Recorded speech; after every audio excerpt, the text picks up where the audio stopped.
দক্ষিণ এশিয়ার ভূ-রাজনীতিতে নতুন আলোচনার জন্ম দিয়েছে বাংলাদেশ ও চীনের সাম্প্রতিক উচ্চ পর্যায়ের বৈঠক। বেইজিংয়ের ঐতিহাসিক গ্রেট হল অব দ্য পিপলে অনুষ্ঠিত এই বৈঠকে বাংলাদেশের প্রধানমন্ত্রী তারেক রহমান এবং চীনের প্রেসিডেন্ট শি জিনপিং মুখোমুখি আলোচনা করেন। আনুষ্ঠানিকভাবে বৈঠকের আলোচ্য বিষয় ছিল অর্থনৈতিক সহযোগিতা, বিনিয়োগ এবং বাণিজ্য প্রসারণ। তবে কূটনৈতিক বিশ্লেষকদের মতে প্রকাশ্য আলোচনার আড়ালে আরও গুরুত্বপূর্ণ কিছু বার্তা বিনিময় হয়েছে, যা আগামী কয়েক বছরে বাংলাদেশের আন্তর্জাতিক অবস্থানকে নতুন মাত্রা দিতে পারে।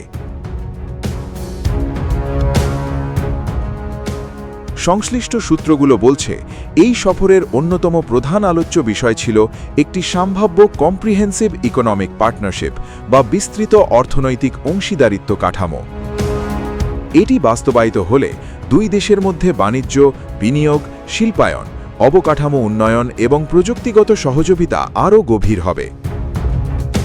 বিশেষজ্ঞদের মতে বাংলাদেশ এখন এমন এক পর্যায়ে পৌঁছেছে যেখানে কেবল বিদেশি সহায়তা নয়, বরং সমমর্যাদার অর্থনৈতিক অংশীদার হিসেবে নিজেকে প্রতিষ্ঠা করতে চায়।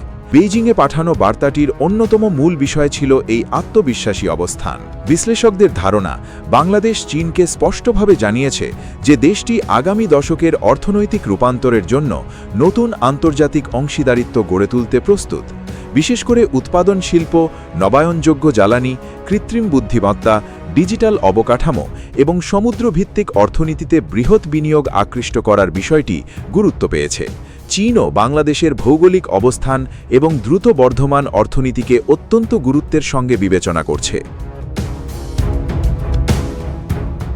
বেইজিংয়ের বৈঠকে এই ভারসাম্যপূর্ণ পররাষ্ট্র নীতির বিষয়টিও গুরুত্ব পেয়েছে বলে ধারণা করা হচ্ছে। বিশেষজ্ঞরা বলছেন, চীনের পক্ষ থেকে বাংলাদেশের প্রতি বাড়তি আগ্রহের পেছনে রয়েছে একাধিক কারণ। বঙ্গোপসাগর অঞ্চলের কৌশলগত গুরুত্ব, দক্ষিণ এশিয়ার বাজারে প্রবেশের সুযোগ এবং আঞ্চলিক সংযোগ ব্যবস্থার উন্নয়নে বাংলাদেশের ভূমিকা দিন দিন বৃদ্ধি পাচ্ছে।